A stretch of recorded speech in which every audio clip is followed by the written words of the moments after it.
have some of my staff members here. They're tired of hearing this, but I'd like to start off every session talking about why I do the things that I do.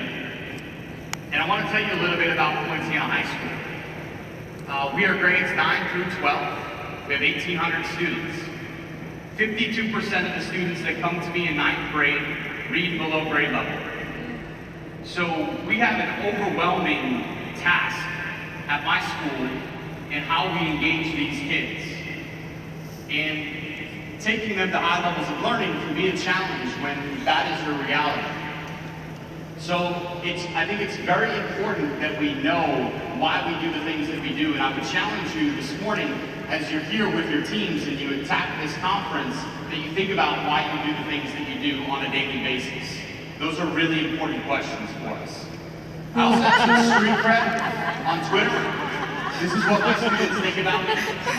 So I'm pretty legit when it comes to what my students think about me. I'm not sure how to use children's tears to shine your head, but that's what my student body thinks about me. So we run a pretty tight ship at Poinciana High School, but I've got some street credit there. But I get to work on a daily basis with some of the most dedicated educators and students in this country. So it's something that I appreciate and I definitely do not take for granted ever. I'm here this morning to talk with you about barriers to instruction. And I chose barriers when Jen asked me, hey, can you come out and keynote? I originally said yes, and then when I got here yesterday and I saw the amount of seats that were in here, I completely rethought that decision. All right? But barriers are a great topic of conversation because no matter what school you work at, where you're from, big, small, diverse campus, non-diverse campus, we all have barriers.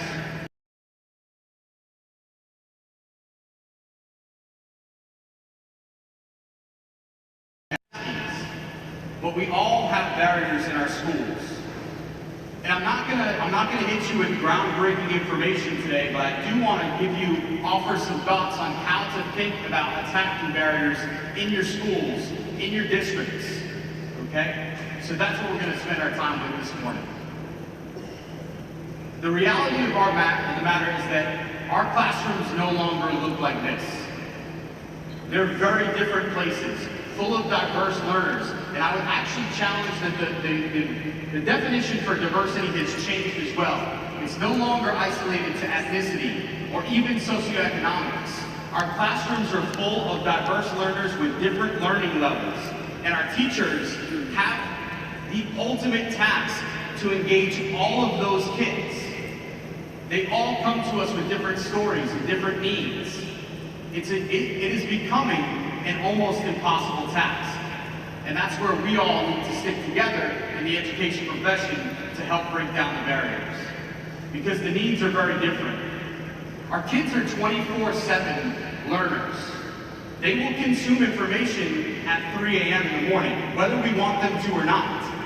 Okay? And just when you think you've caught up with them, and you're like, hey, my class is available on Facebook. Mister, we don't use Facebook anymore, we're on Twitter.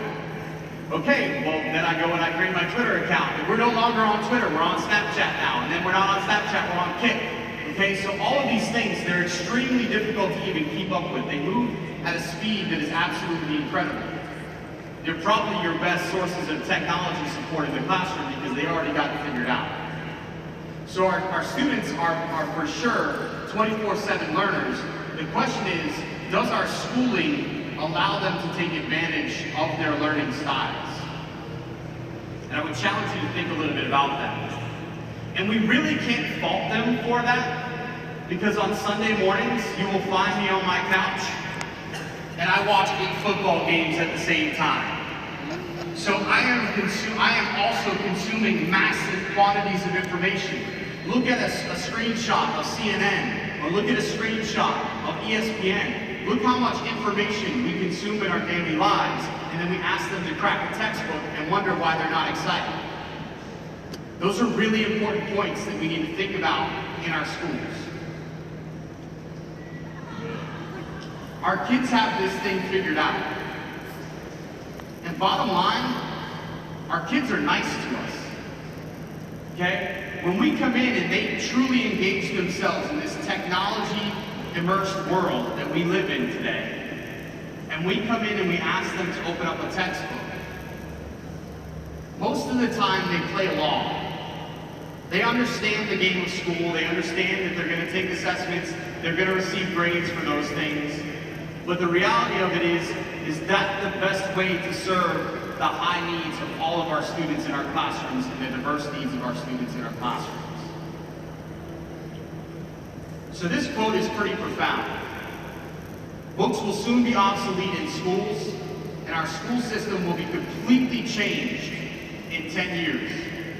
How many people, raise your hand if you think that that is an accurate statement? Raise your hand up high so I can see. It's kind of hard to see with all the lights. Good. A lot of believers in that quote right there. So I would challenge your thinking a little bit, because the quote is actually attributed to Thomas Edison in 1913. So, as educators, we find ourselves caught in an educational environment where worlds are colliding. Schools and districts are still providing resources for teachers and curriculum that is very much boxed. But our students need outside-the-box teaching and learning skills. So we're in a world where sometimes we think things are moving really fast, and they're not. Not as fast as we may think. So we need to keep that in mind as we look at things. And then how can we leverage technology? You're all here at FETC, the future of educational technology. So how can we leverage technology to help us meet these goals? Is a great question. SpaceX is a phenomenal example of the needs of our students' learners. So SpaceX is a company founded by Elon Musk. They launch rockets about 45 miles away from here out of Cape Canaveral.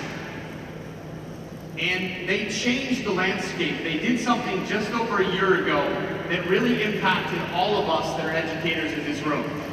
Check this out.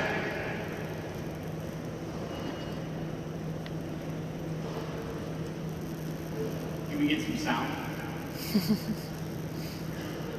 No. Maybe not.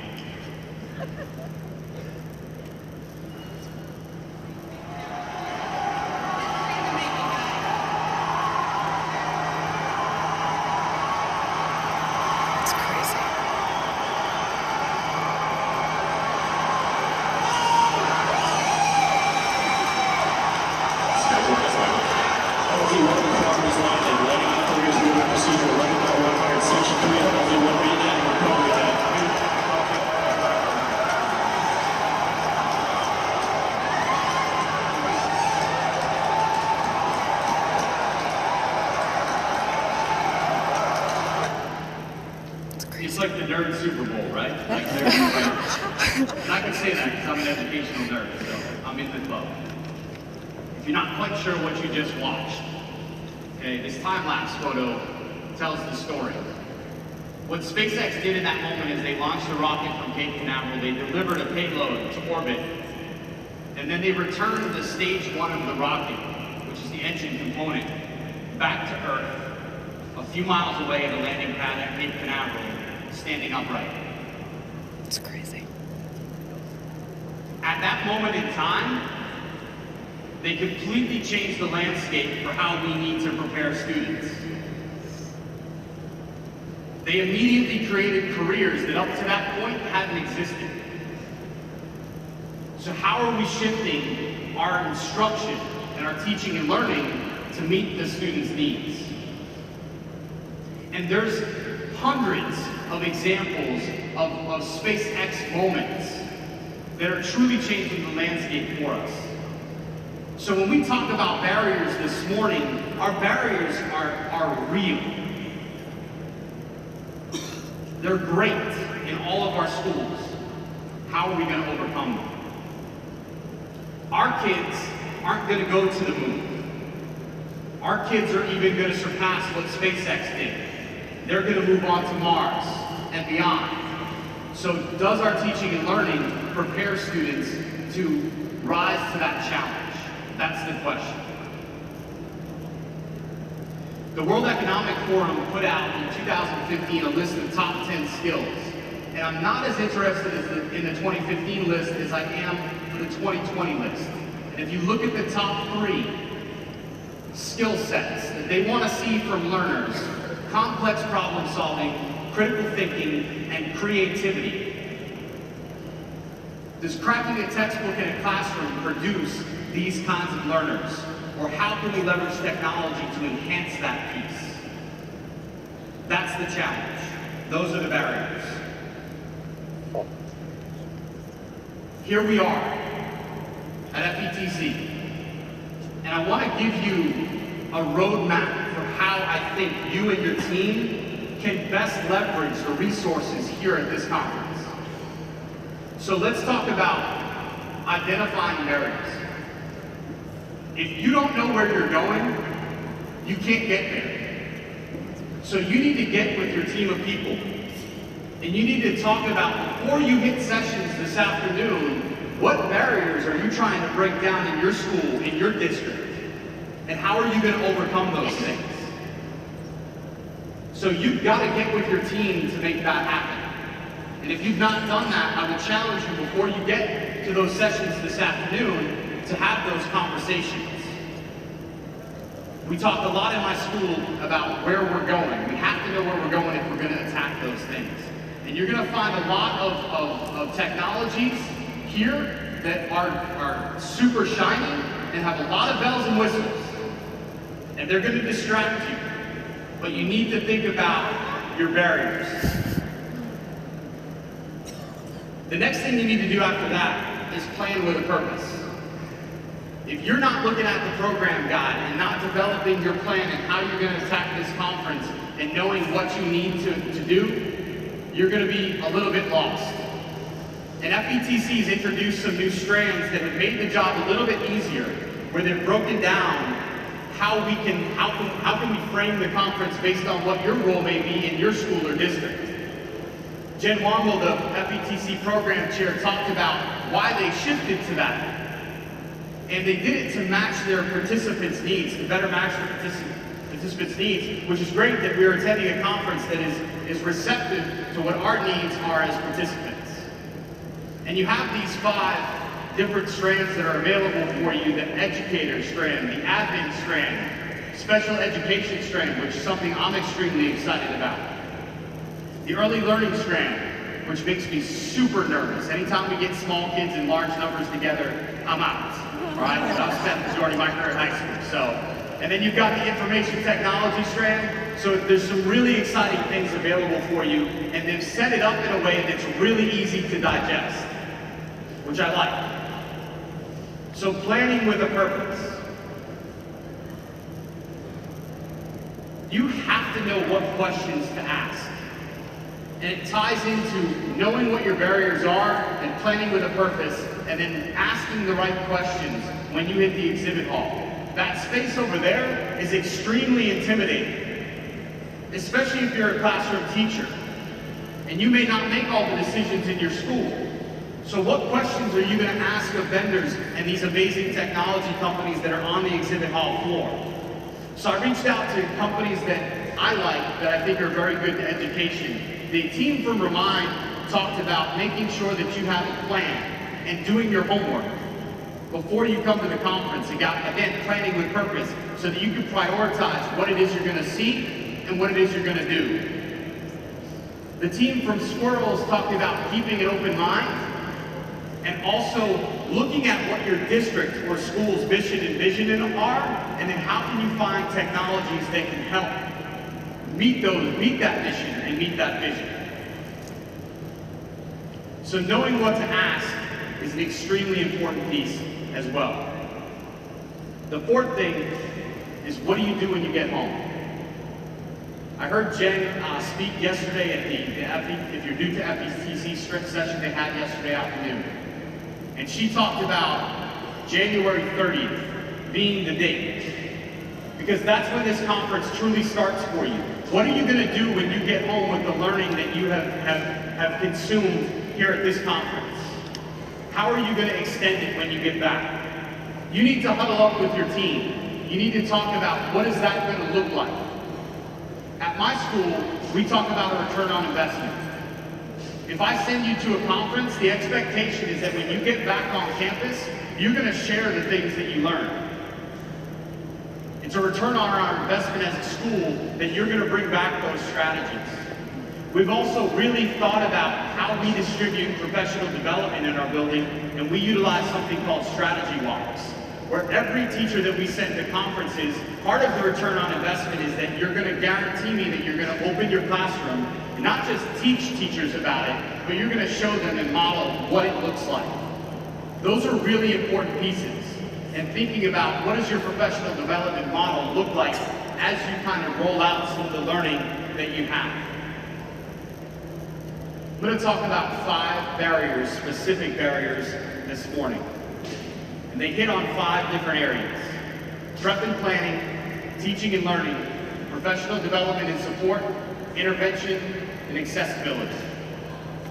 Before I do that, I want to show you this short video, because no matter what I tell you this morning, it's not going to matter without you. You are the key ingredient as the teacher, as the educator, as the school principal, as the superintendent. It all starts with you. Check this video out. The future of education can't be found in a gadget or an app or a program or a product. It doesn't require a think tank full of pundits. No, the future of education can be found in your classroom. Your classroom is packed with creative potential. You have all the innovation you need right there in your room. And you have the power to make it happen. It's what happens when you experiment. It's what happens when you give your students voice and choice. It's what happens when you abandon the scripted curriculum and take your students off-road in their learning. It's what happens when you teach to your students rather than teaching to the test. It's what happens when you unleash the creative power of all of your students. When you make the bold decision to let them make things and design things and solve problems that they find relevant. Sometimes it's messy and even confusing. It often looks humble. But understand this, that every time your students get the chance to be authors or filmmakers or scientists, artists or engineers, you are planting the seeds for a future that you could never have imagined on your own. That's the power of innovative teachers. That is why the future of education is you. Such a true statement. And I want to start before I get into the barriers that my core belief is it's about the quality of the educator at the front of the classroom. Period. No program, no technology you're going to learn about this at this conference. If it's not about this, we're in the wrong profession, people. And that's not isolated to schools in the United States or the state of Florida or Canada or anywhere for that matter. If we're not providing quality educators in all of our classrooms, it's going to be a challenge, a barrier that we possibly will not overcome to meet the needs of our learners. So I want to start with that. And I also want to provide you with this disclaimer. It is not about the technology, but it is about what you do with it. If I put a classroom set of iPads in your classroom, that is not going to take teaching and learning to the next level. It is not going to make the lessons that you integrate in your classroom innovative. So if you do not do the right thing with the tools and with the technology, you can actually take steps backwards.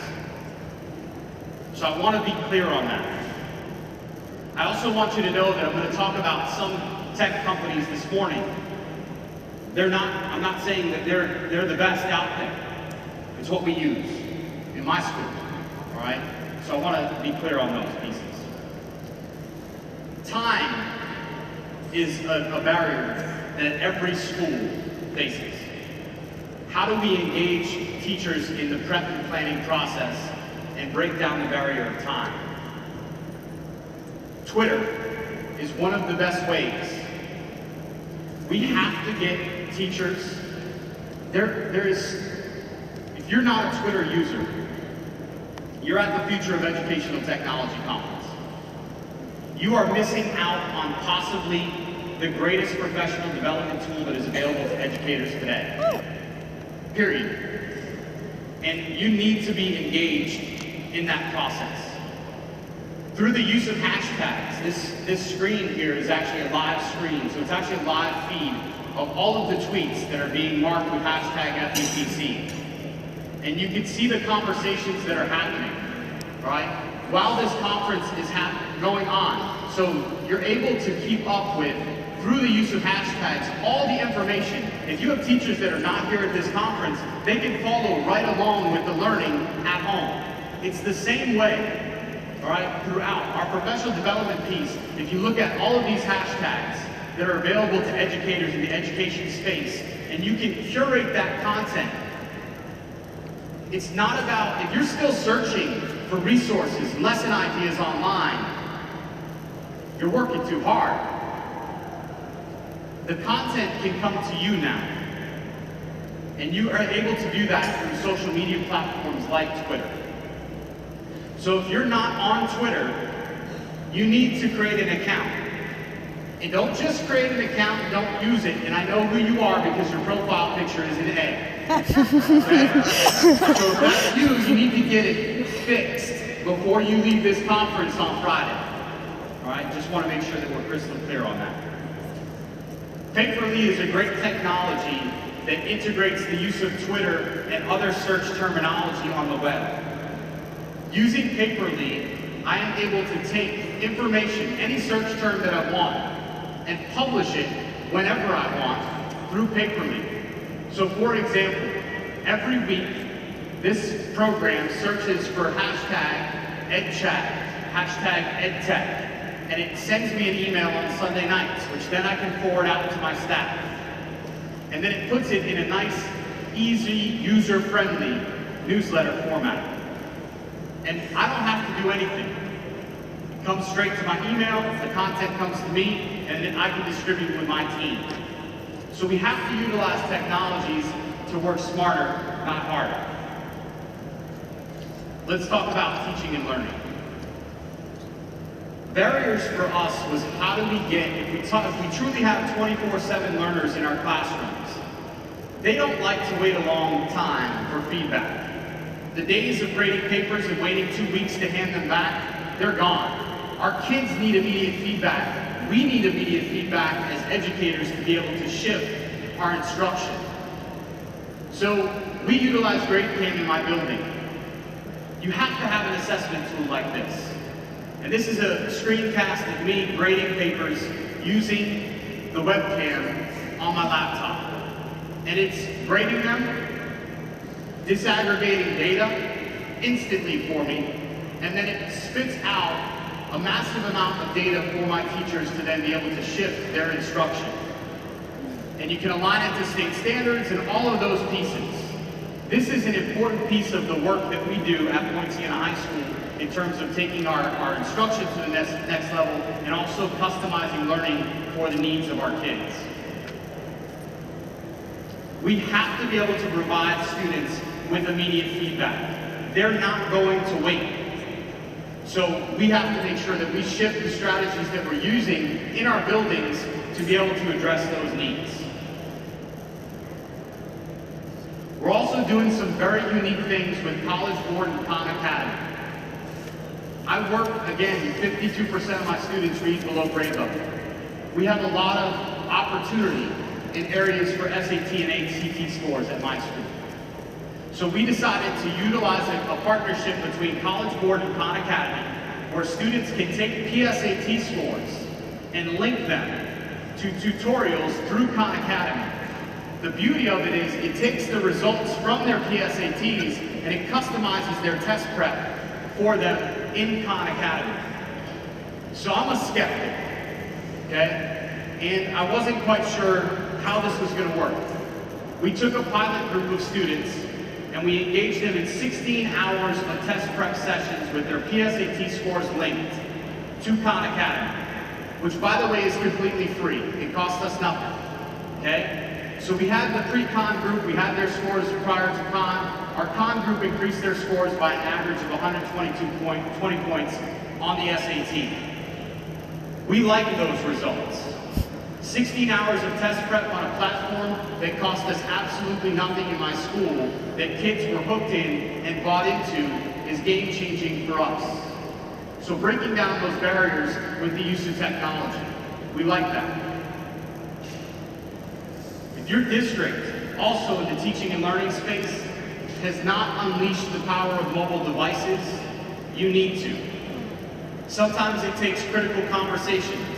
My district, for a long time, we did not do that. We're now a BYOD technology district, and we utilize the computers that are in so many of our students' pockets on a daily basis. We have to. And you need to, again, it's about the pedagogy, not about the technology. If you're an admin or you're a district support person, you need to be providing teachers with support and how they can best utilize those tools in the classroom. Just having student cell phones out or using an app does not make the teaching and learning innovative. So how are we going to support teachers in those pieces? The PD and support model. So imagine if we could take the concept of the Genius Bar at Apple stores, where you can go, you can bring your Apple technology, and you can get support. They will coach you in the process. If we could take that and we could bring that into schools, how cool would that be? So I want you to look at what they're doing in Citrus County here in Central Florida. And I want you to look at this video, which is a really cool concept, something that I had never thought about, but really cool. Check this out. Hey everyone, my name is Dan Koch. I am a technology integration specialist for Citrus County School District, and I wanted to share one of the things that we're doing that is pretty innovative.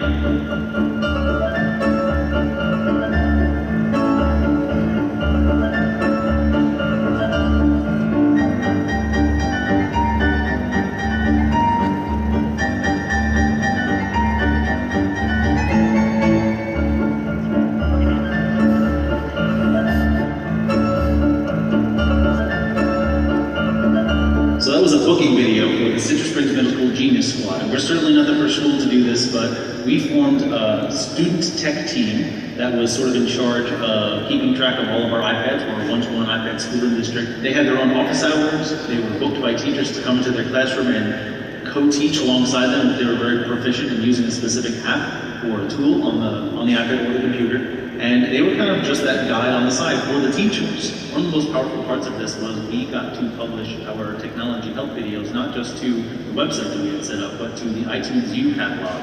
And we have gotten downloads from all across the entire world. So talk about buying from students in terms of doing something at school. We even scheduled Google Hangouts with app developers from apps that we were using in class. So this lives in perpetuity. These videos are on YouTube. So these kids definitely had an I'm here moment. Thanks for giving us a shout out, Michael, and everyone have a great FETC.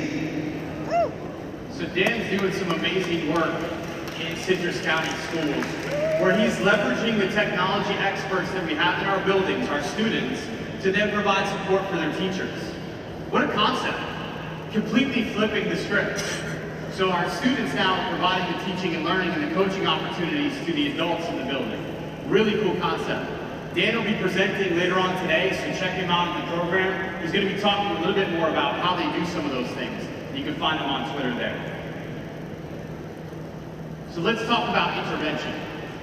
Intervention is something that we, unfortunately, in my building, in my nature of work with students that are at risk, we have a lot of. So one of our barriers, our greatest barriers, are attendance at Poinciana High School.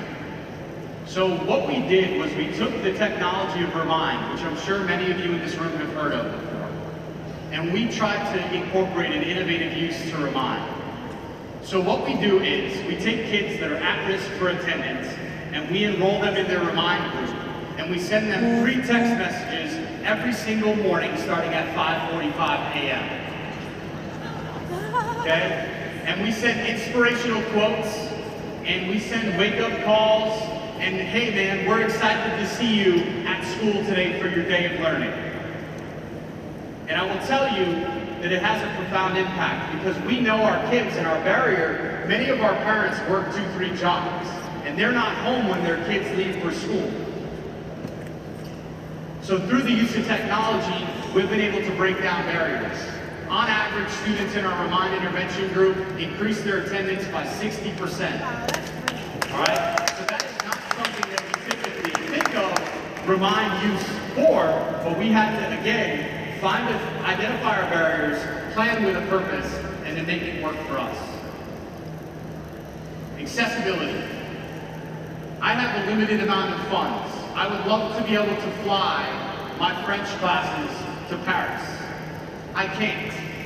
However, now with a piece of cardboard and a student's cell phone, we can take students anywhere we want to in the world through the use of apps like Google Cardboard.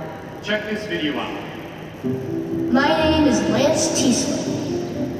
I'm in middle school in Eagle Grove, Iowa. Eagle Grove is not a very tall place. It's actually very flat. This is the tallest building on Main Street. It is about 50 feet tall. When I grow up, I want to be an architect and design skyscrapers. Yesterday at school, we were on a class trip, but this was not a normal trip with buses. This was something very different. The very first expedition we went on was to the Burj Khalifa. Go ahead and grab 2 hands and put them up to your face. It's so tall. Hey, everybody, go to the 153rd floor.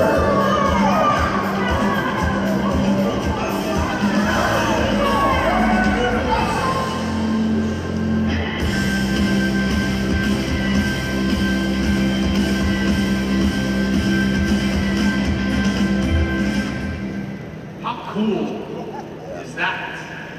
And now, through the use of apps like Google Cardboard Camera, we can take that same technology, and I don't need to buy expensive 360 cameras or anything like that.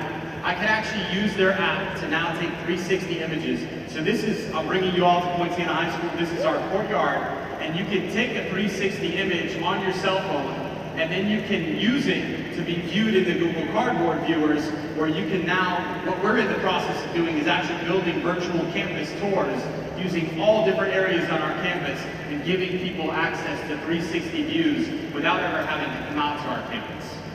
And you can do that for anything you want using a simple app on your phone, which is absolutely incredible. Let's look at Starbucks. They're a great analogy for our learning and where we need to be heading with regard to education. There are 83,000 menu flavor combinations at Starbucks. If we could just take what we learn here at FETC and leverage some of those tools and some of those strategies and really give our choices to our kids to meet the diversity of their learning needs, it would be extremely helpful for both us as classroom educators and also for our students. The job is not easy. It is a huge task, and sometimes it can feel overwhelming. Trust me, I have multiple moments of that experience over the course of every day that I'm in a schoolhouse. But we're here for a reason. So I want you to know this, because I think it's probably the most important thing that I'm going to say today. You matter. The work that you do every day, no matter where your school is located, and no matter the students that you work with, it matters. There are days when it doesn't feel like it does. But the work that you're doing matters. I am from a family of educators, and educators are absolute superheroes. The work that we do on a daily basis in our schools is, there's no better job. There truly isn't. And I want you to know that. I also want you to think about why you're here. You chose the Future of Educational Technology Conference for a reason. There is no status quo here.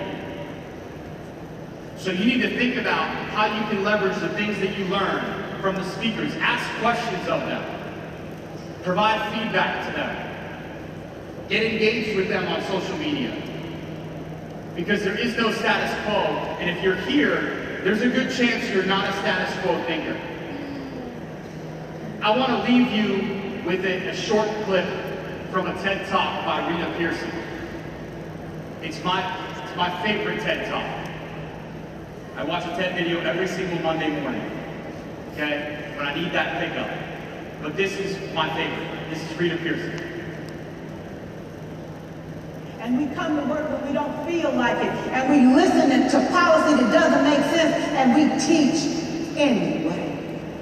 We teach anyway because that's what we do. Teaching and learning should bring joy.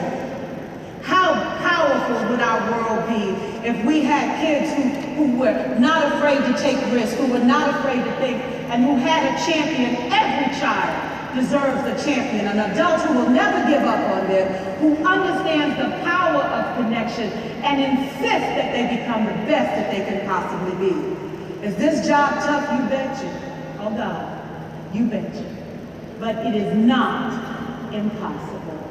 We can do this. We're educated. We're born to make a difference. Thank you so much.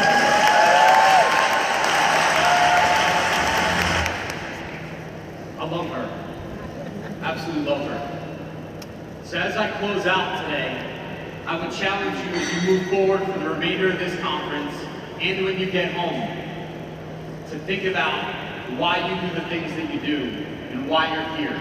How are you going to break down barriers when you get back into your school buildings or back into your districts, no matter where they're located?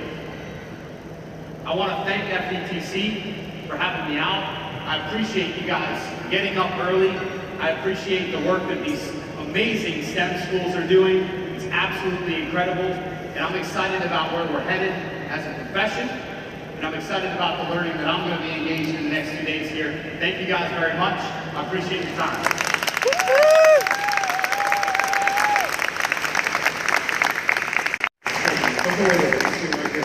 Ladies and gentlemen, Mike Meacham. So,